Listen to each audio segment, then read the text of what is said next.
Oke semuanya, sebelum kita masuk ke studio, tolong pakai masker dan gunakan hand sanitizer ya. Topper tolong habisin gorengannya sekarang. Oke semuanya, mari kita mulai dengan intro. Selamat datang di Katolik Podcast dan Video Streaming Project. Apa-apaan nih? Ini kan bukan acara project. Oke, kembali lagi dalam konten Malu Bertanya, Tersesatlah Anda. Sekarang ini kita sudah berada di studio podcast Project. Tepuk tangan dong. Hebat sekali. Terima kasih ya Project. Terima kasih, untuk meminjamkan Project. studio ini supaya kita bisa ngobrol serius. Luar biasa. Sebelum kita ngobrol tentang hal-hal serius dan penting ini, Ya, sebelumnya saya mohon maaf dulu. Kenapa Kita kan mau ngobrol serius. ya betul. Tapi ini kenapa ada tanaman-tanaman yang lagi viral? Nah, Kita ini. kan nggak mau jualan. Gak apa-apa. Tapi kan kita nggak mau jualan. Yes. Oke, kalau gitu gimana dong? Coba tolong yang tadi dekor, coba ini dikondisikan gimana? Misi Prat, Ya. maaf ini buat pernikahan di sebelah. Oh, coba silakan. Aduh, saya kirain ini properti supaya kelihatan makin viral ya, ternyata bukan. Oke. Ternyata memang kita nggak mau jualan di sini. Oke, baik. Sebelum kita bicara, ngobrol, nah ini dia nih. Kami mau mengucapkan terima kasih kepada Luar para biasa subscribers. sekali. 100.000 subscribers. Wow. Tangan dong. Wih, Hebat mantap sekali ini. ya. Ini acara Hebat. Anda nih, hebat sekali acara Hebat Anda sekali ya. ini. Sampai 100.000. 100.000 subscribers. Misi Prat, ini punya Romojo. Hah? Bukan punya kita? Bukan itu Bible Learning with Father Joseph. Waduh. Gimana Anda ini? Bukan, ini lagi- Aduh. Waduh. Nampaknya halu Anda ya. Nggak bisa begini Makin dong. halu Anda ini acara ini ya. Tolong jangan halu-halu ya. Bukan punya kita itu. Kalau begitu, coba teman-teman tolong subscribers supaya saya juga bisa dapat silver button. Oke, terima kasih ya buat para subscribers. Oke, teman-teman, pasti udah nggak sabar karena sebentar lagi kita akan ngobrol bersama satu frater yang kece banget. Frater Ivan. Tepuk tangan dong buat Frater Wih. Ivan. Halo teman-teman, nama saya Agustinus Ivan. Frater Ivan, Ya. sekarang kita akan ngobrol sesuatu yang penting nih. Belakangan ini banyak muda-mudi tersesat mengenai konsep dan pemahaman tentang Allah Tritunggal. Luar biasa ya anak pemuda zaman sekarang ya. Benar Oke. banget. Untuk lebih mengaktualkan bagaimana banyak muda-mudi yang tersesat mengenai konsep Allah Tritunggal, kita juga sudah kedatangan satu penanya. Oh, bukti nyata nih ya. Bukti Bukti nyata. nyata kebingungannya ya. Bukti Oke, nyata. baik, silakan. Oke, selamat datang Christopher Mikael. Tepuk Wih. tangan dong. Christopher, ini siapa nom? Panggilannya siapa nih Christopher Mikael nih? Topper Frat, Oke, siap. Silakan Topper. Frat mau nanya Nits, Oke. Allah itu kan ada 3 tuh, Allah Bapa, Allah Putra, Allah Roh Kudus. Terus Allah itu saya ingat dengan kopi 3 in 1. Ada kopi, ada gula, ada susu. Apakah Allah itu sama dengan kopi? Apakah Allah itu sama dengan kopi? Oke ya, Topper ya, pertama-tama ini luar biasa sekali ya, inovatif sekali ya perumpamaan Anda.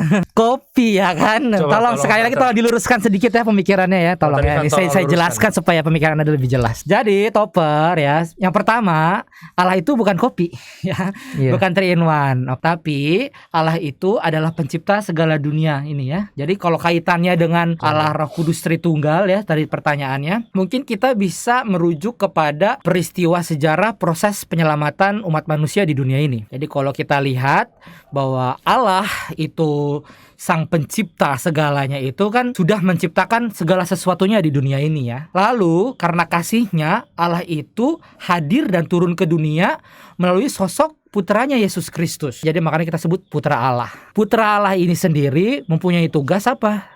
Tugasnya itu untuk menyelamatkan umat manusia. Seperti yang apa kita ketahui, Yesus Kristus itu mati di kayu salib. Tujuan utamanya adalah untuk menghapus dosa-dosa umat manusia dan menyelamatkan kita. Nah, itulah si putra Allah. Lalu Allah karena kasihnya juga menurunkan roh ke dunia ini yang kita sebut Roh Kudus. Ya, Roh Kudus itu yang akan membimbing umat manusia ke dalam kebaikan. Nah, Roh Kudus ini tuh selalu menyertai umat manusia dari dulu, sekarang, sampai selama-lamanya.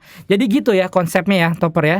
Ya, Jadi tolong diluruskan sedikit ya pemikirannya bahwa Allah itu bukan kopi. Oh Gitu. iya, terima kasih Frat. Oke, mantap sekali Frater Ivan jawabannya. Iya. Semoga jawaban Frater Ivan itu mencerahkan Topper dan muda-mudi yang di luar sana. Oke. Iya. Sebelum berlanjut, kira-kira Topper ada pertanyaan lagi nggak untuk Frater Ivan? Masih Frat, Oke. Apa itu? Bolehlah satu Kan- pertanyaan. Roh Kudus ya. Saya tuh nonton TV tuh ada roh-roh halus, roh-roh yang lain pokoknya. Apa bedanya sih roh halus, roh jahat dengan Roh Kudus itu apa sih, Frat? Oke, baik. Pertama-tama ya mungkin saran saya untuk topper ya dikurangin ya nonton-nonton acara yang kalau nyerah tuh angkat-angkat lambai ke tangan kamera ya. Dikurangin ya. Supaya pemikiran akan roh itu nggak cuma di situ aja ya. Tapi nggak apa-apa. Tetap saya jelaskan ya buat topper khusus nih. Jadi ada 3 bagian besar dalam dunia roh. Waduh tuh. Ya, ada roh kudus, roh jahat, dan roh manusia. Roh manusia itu apa, Frat? Roh manusia itu adalah roh yang netral. Kita ini roh manusia itu netral. Kenapa dikatakan netral? Karena roh manusia itu sejatinya bisa terinspirasi atau mengikuti roh jahat ataupun roh kudus. Seperti itu. Nah, kenapa makanya dia disebut netral? Karena dia bisa mengikuti kedua roh lainnya, entah si roh jahat kah, entah si roh kudus. Roh jahat, apa itu roh jahat? Seperti kita ketahuin, roh jahat ini adalah roh yang membawa manusia ke arah yang tidak baik, ke arah hawa nafsu contohnya ya. Pokoknya segala sesuatu yang gak baik lah. Kalau misalnya kayak topper nih, misalnya topper itu tiba-tiba pengen nyontek atau pengen korupsi ya misalnya ya. Nah, itu roh jahat itu yang bergerak. Iya, Frat. Gitu. Dan sebaliknya kalau roh kudus, roh baik gitu, yang membawa manusia ke arah hal yang lebih baik. Jadi makanya kita pernah mendengar ya pasti istilah buah-buah roh kudus. Iya. Nah, pernah dengar gak tuh buah-buah roh kudus apa aja misalnya? Kasih, Betul.